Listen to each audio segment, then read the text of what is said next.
Oui, merci Monsieur le Président. Monsieur le Président, Monsieur le Vice-président Bernard Hasbrouck, Mesdames et Messieurs, c'est près de 400 salariés qui, depuis de nombreux mois, étaient dans l'attente, dans l'espoir d'une perspective d'avenir pour eux, leurs familles et leurs proches. C'est avec le soulagement que vous pouvez imaginer qu'ils ont appris la décision du tribunal de commerce de Lille de valider l'offre de reprise de Caroline, leur entreprise essentielle, par Delpharm et Aguettant suite à la mise en redressement judiciaire de novembre 2022.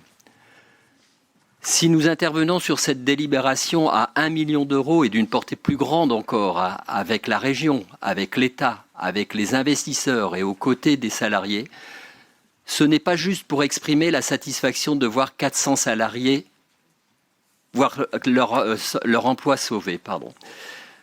Car nous sommes ici bien au-delà du simple soutien financier, d'une simple aide au redémarrage. Sachant que la croissance sans fin dans notre espace fini, que l'on appelle la planète Terre, semble un exercice bien délicat. Sachant que demain, face à la crise climatique et ses conséquences environnementales, mais aussi sociales, viendra l'heure des choix cornéliens nécessaires pour répondre à cette urgence à agir.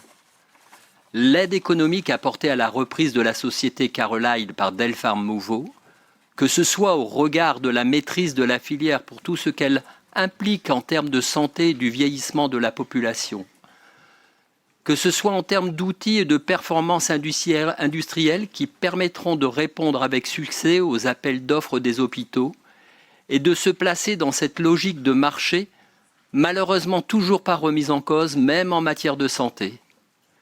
Que ce soit la nécessité du maintien et de la qualité de l'emploi sur nos territoires et voire de la relocalisation de ces emplois dans un secteur situé à 80% en Inde et en Chine, que ce soit sur bien d'autres critères. Cette aide conséquente répond aux exigences qui s'imposeront à nous pour justement agir face aux défis climatiques.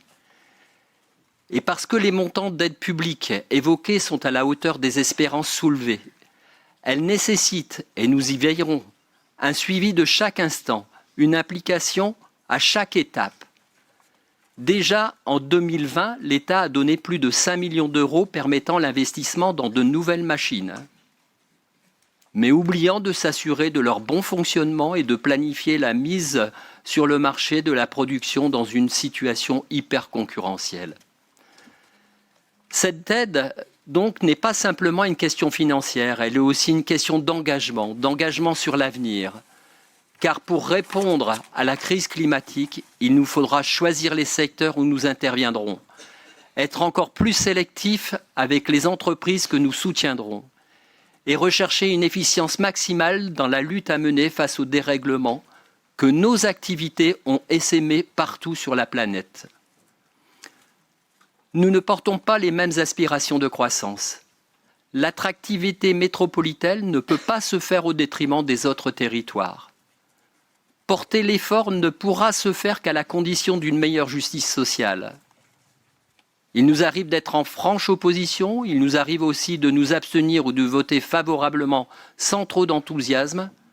Avec la délibération Delpharm Mouveau, vous l'aurez compris, Monsieur le Président, Monsieur le Vice-président, c'est avec force conviction et vigilance que nous voterons favorablement cette délibération, en ce qu'elle représente la dimension économique nécessaire pour notre avenir, nécessaire pour demain.